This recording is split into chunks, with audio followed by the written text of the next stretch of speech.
Our next speaker is Amiel from Toronto, Canada, and she's a 15-year-old fashion enthusiast and environmental advocate, and she will be showing us technological solutions to fast fashion and how you can create fashionable change. So without further ado, welcome, Amiel.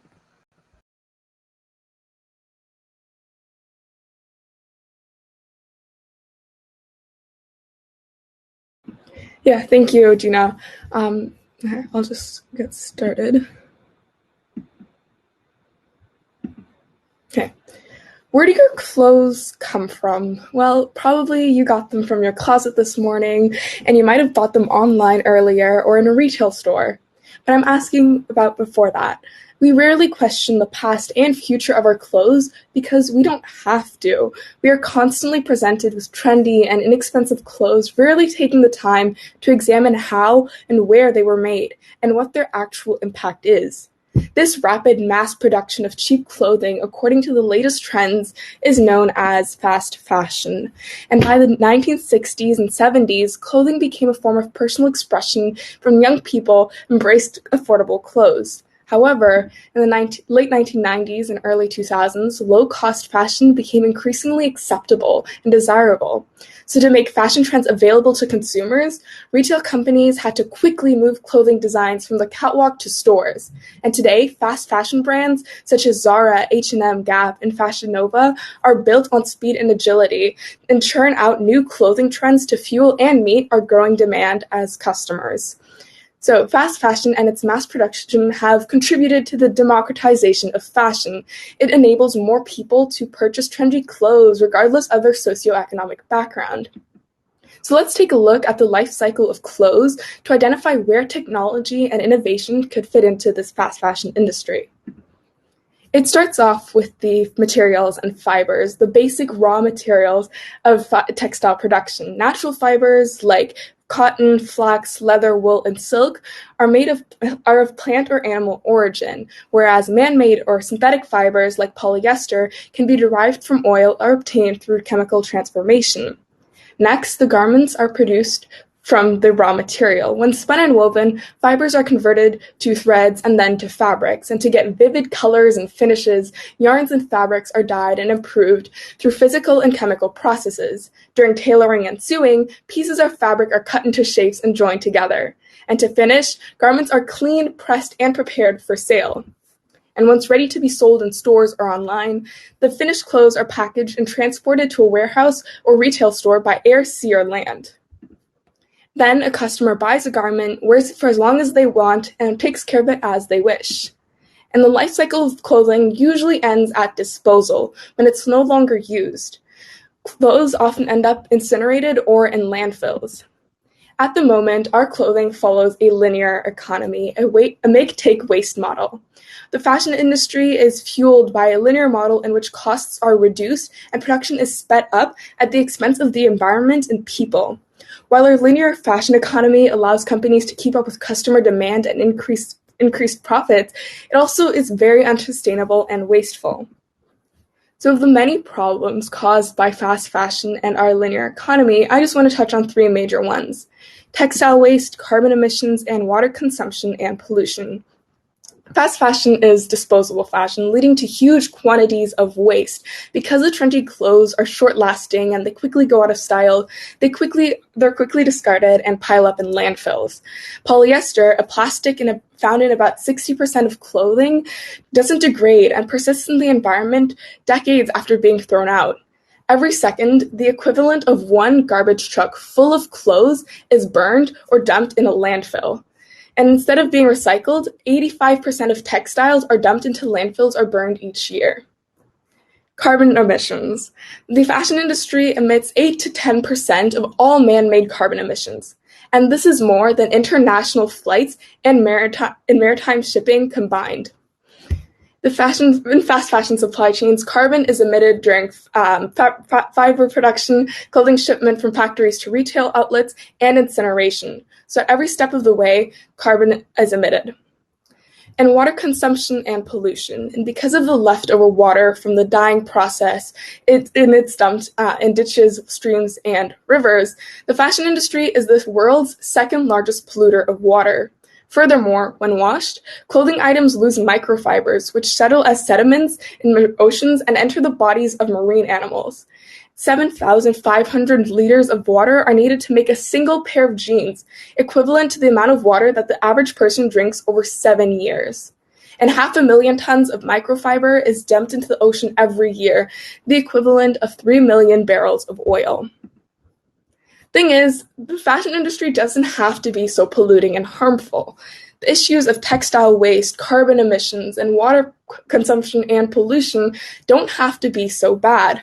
To reduce waste, productively use our resources, better address resource scarcity issues, and decrease the environmental impacts of our production and consumption, we must transition from a linear fashion economy to a circular one. In a circular fashion model, items are designed, produced, sourced, and provided with the goal of being responsibly used and effectively circulating in their life cycle for as long as possible. Sustainable fashion in a circular economy must be designed with high longevity, resource efficiency, non-toxicity, biodegradability, recyclability, and good ethics at the forefront. Thankfully, technology could promote a traceable, transparent, and more sustainable fashion industry for businesses, consumers, and the planet. Now, I want to share 6 areas of innovation in the fashion industry to enable the transition from a linear economy to a circular one. I'm really excited about the possibility of biofabricating alternative textiles. This means using cells, proteins, and biological materials to manufacture fabrics.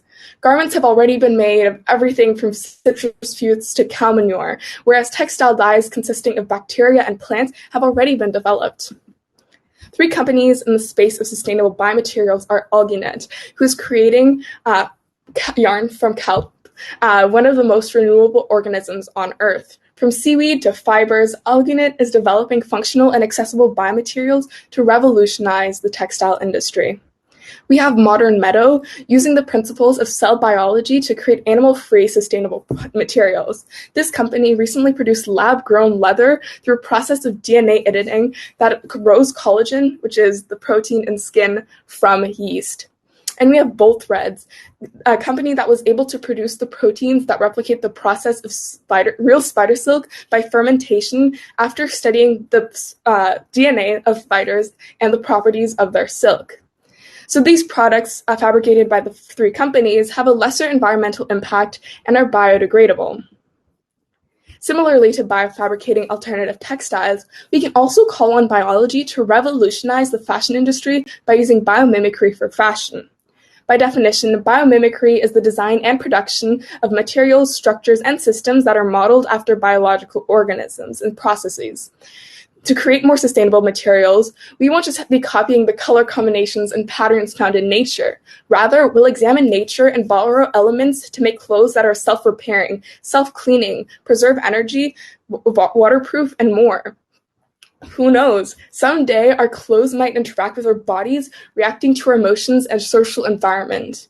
So examples of using biomimicry in fashion are mimicking shark skin on swimsuits to improve swimmer performance, or producing fibers inspired by butterfly wings that can change in tone and intensity without pigment or dye.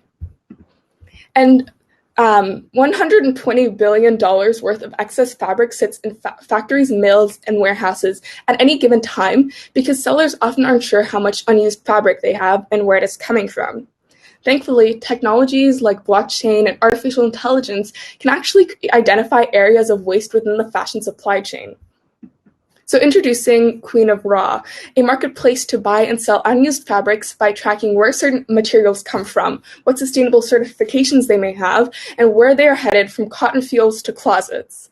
As waste streams are identified, it's possible to prevent fabrics from getting discarded and effectively repurpose them. So by 2025, Queen of Raw could save 4 billion gallons of water and keep 2 million pounds of chemicals in 2 million tons of textiles out of landfills. This is just an example of using blockchain and AI to reduce waste, create a more transparent supply chain, and trace the history of garments. To avoid economic and environmental waste, we could equally track and claim clothes through their cycle with digital identification and IoT systems. This is exactly what Aeon is doing. With their platform, they're looking to connect our clothes to transform the way we buy by providing every garment a digital identity. So information about each garment is recorded as it travels through its life cycle.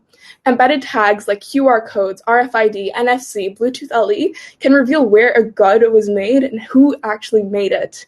And Aeon allows brands to gain data and insights on new customer demands, as well as to adopt more eco-conscious business models like rental, resale, exchanges, reuse, and recycling. With IoT systems, Aeon could meet our demand for transparency, traceability, and visibility in the fashion industry. And if 3D printers manufactured clothes, brands could produce clothes on demand, a when-needed basis. What does this mean for the environment? Well, 3D textile printing is far less labor-intensive than current production methods and reduces fabric waste by about 35%. There is a real opportunity there. And thrifting, which is an environmentally friendly alternative to purchasing clothes from fast fashion, can keep clothes out of landfills by giving them a second chance. So to facilitate the secondhand shopping experience, consignment and thrift stores are moving online.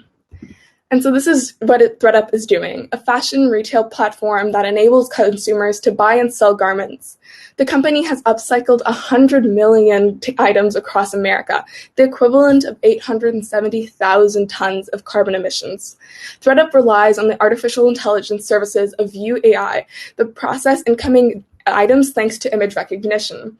AI assigns a resale value to each unique item based on characteristics such as necklines, patterns, label name, color, fashion edginess, and more. By using artificial intelligence, Thredup can tackle the inefficiencies of traditional thrift stores while scaling its operations to more areas. As slow and sustainable fashion gains popularity among eco-consumers, it's a real opportunity to consumers. There's a real opportunity to revolutionize thrifting with technology, to improve user experience, and to make quality secondhand more accessible. From early personal sewing machines to globalized productions, the fashion industry has evolved a great deal.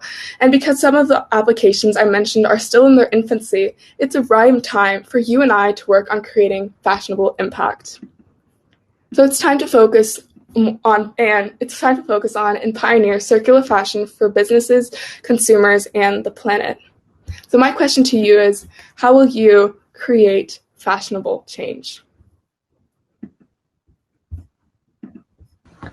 Yay! That was such a good talk. Oh my God, the confidence. I love that. And it's such an important topic, right? And especially right now with, clothing trends coming in, it is a problem, and fast fashion has been a problem for a long time. And I think it's a great spot to kind of use the technology that is emerging right now and apply that there to create a more sustainable world. So thank you once again. So that was literally big brain information being thrown at us, and that's great. So audience, send your questions. If you have questions, just drop them in the chat. And we're gonna wait a little, just have them come in. So yeah, question from Christina. Do you think implementing these innovations into mainstream fashion will increase the price of clothing? I think it's a really great concern to have, just because, as I mentioned, fast fashion has enabled people from different socioeconomic backgrounds to pursue trends and to have clothing that is cool and that makes them feel accepted. And so the last thing we want is to only have clothing that is technologically advanced and not have any people who actually want it or need it to be able to purchase it. So I think at first the cost will be high, and that is just a matter of time before we really see a widespread adoption of these methods that are more eco-friendly. And I feel like a good measure we could take to decrease the price of these clothing would be to provide subsidies or to implement legislation that encourages companies to ethically and sustainably source their materials and to seek alternative production methods that will not drastically increase the price of clothing. And so I think these innovations will be costly at first, but just like fusion energy, it is an investment. Yeah, I agree. But yeah, any other questions? Just gonna wait like a minute since we are ahead of schedule. We shall wait. If not, Amiel, you could also answer questions in the chat directly and interact with. Ooh, we have one from Kimberly. Okay. Okay, so how will consumer behavior change with the implementation of these innovations? Oh, I think that's a super valuable question to ask because as of now, consumer behavior is very much like fueling fast fashion. And in the sense where we really do not want, we want to move away from this model of always taking and using and then wasting. I think we would really have to be more mindful of how long we want to care for and treat these innovations. So in the sense where we're purchasing clothes that are meant to last longer, that are more comfy and that have a better environmental footprint, I hope we're incentivized to keep them for a longer time and to not pursue these fast fashion trends that are constantly presented to us. I think there's definitely the consumer aspect to consider with these innovations and how they will react and respond and how they'll be willing to adopt them. But I think consumer behavior will also be more eco-conscious and that really appreciate the advantages that these innovations will bring. And I hope that they will also just improve the consumer patterns by not purchasing what they don't need and by also fueling this circular fashion model. Yeah, I also think that an important thing is educating the public on this because I think just kind of implementing technology right away, it might even bring shock to some people. It might just not be in their kind of realm of like thoughts or like, decision makings. And so it's really important to educate the public, and which is why we are also running these talks to educate everyone about, what is emerging and what we can do, right, to create a more sustainable world. Mm-hmm. But yeah,